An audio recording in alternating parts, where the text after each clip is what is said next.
आप सभी को मेरा नमस्कार।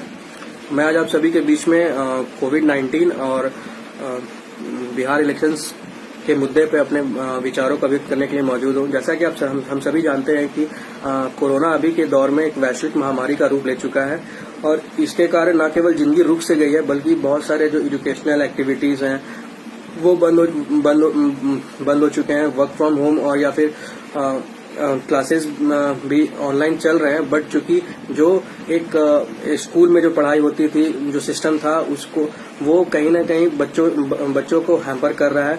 पर चूंकि हम जानते हैं कि बिहार में भी इलेक्शंस हैं, तो मतलब एजुकेशनल इंस्टीट्यूट छोड़ के बाकी सारी चीजों को पब्लिकली ओपन कर दिया गया है, जो कि चूंकि डेमोक्रेसी का इलेक्शन सबसे बड़ा पर्व माना जाता है, तो वो भी जरूरी है।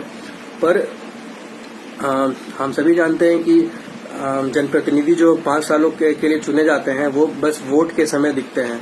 जैसे कि डेमोक्रेसी का एक 3 अहम प्रिंसिपल होता है, for the people, of the people, by the people. पर ये प्रिंसिपल अगर हम देखें तो ये बस चुनाव के टाइम ही दिखते हैं, जब वोट देने का समय होता है, क्योंकि उसके बाद जब 5 साल के लिए जो जनप्रतिनिधि को आप चुनते हैं वो ना आपको कभी दिखेंगे 5 सालों में, ना ही वो कभी आप मतलब मिलने भी जाइए तो अगर मिल जाए तो बहुत ही बड़ी गनीमत है, नहीं तो वो बस खाना पूर्ति का जैसा होता है।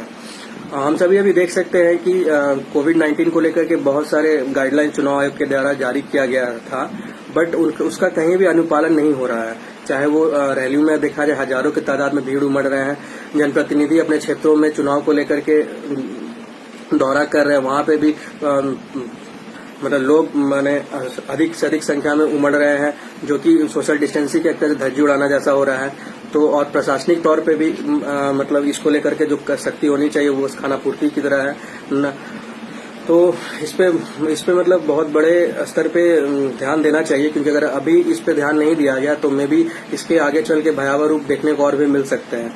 क्योंकि कोरोना अभी भी सभी जानते हैं, कोरोना अभी भी मतलब एक्टिव है, मतलब अभी भी मतलब चूंकि इसके ना मेडिसिन से अवेलेबल हैं, तो इसको लेकर के भी जो भी गाइडलाइंस हैं चुनाव आयोग के द्वारा बनाया गया है, सरकारी नियमों का है, उसको अनदेखी नहीं किया जाना चाहिए।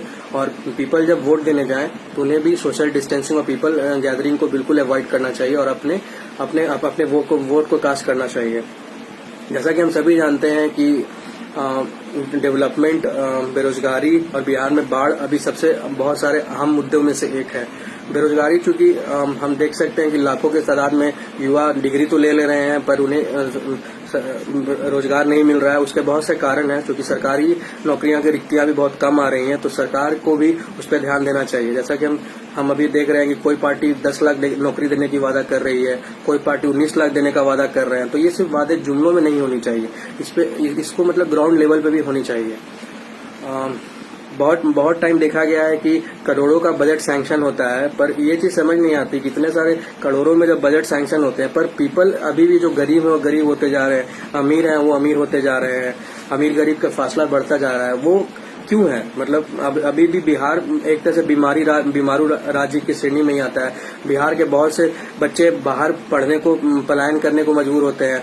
उन्हें मतलब 11-12 की पढ़ाई के लिए भी बहुत से लाखों के तादाद में बच्चे कोटा जाते हैं या अन्य स्थान पे जाते हैं।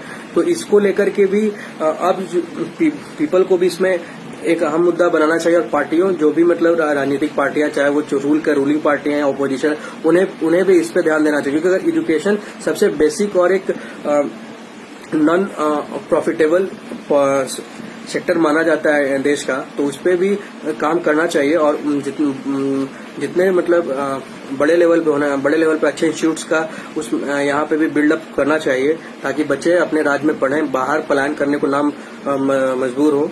हम सभी जानते हैं कि बिहार में गरीबी बहुत ही बड़े स्तर पे है, और बिहार एक तरह से देश के पिछड़े राज्यों में तो आता ही है, और गरीबी यहाँ की सबसे अहम समस्याओं में से एक है।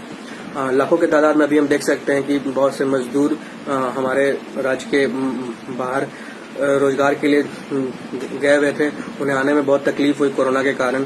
तो इस पे भी सरकार को बेहद संजीदे रूप से देखना चाहिए, और उनके हमारे स्टेट में ही रोजगार उपलब्ध कराने का मतलब कोशिश करनी चाहिए, न केवल कोशिश बल्कि उन्हें प्रोवाइड करना चाहिए, क्योंकि मतलब बहुत से लोग अपने घर से दूर रहने को मजबूर होते हैं, अपने राज्य से दूर रहने को मजबूर होते हैं।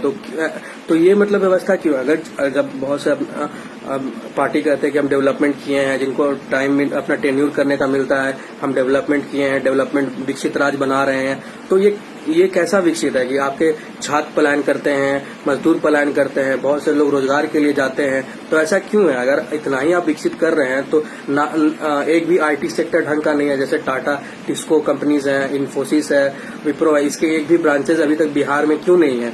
तो इस पे भी मतलब अब जितने भी राजनीतिक दल हैं उन्हें इन सब पे बेहद गंभीर तरीके से डिसीजन लेने चाहिए और ज्यादा से ज्यादा आईटी सेक्टर को डेवलप करना चाहिए और जाति पाति पे जो हमेशा डिवाइड करते हैं इसको हटाना चाहिए, क्योंकि बिहार का कास्ट पोलराइजेशन बहुत ही बाहर में बदनाम तरीके से फेमस है। तो इस सिस्टम को हटाना चाहिए और डेवलपमेंट को मतलब जितने बड़े लेवल पे इम्प्लीमेंट हो उतना हम सभी के लिए अच्छा है और ज्यादा से ज्यादा बिहारियों को रोजगार अपने राज्य में मिले, इसकी भी मतलब पुष्टि करनी चाहिए।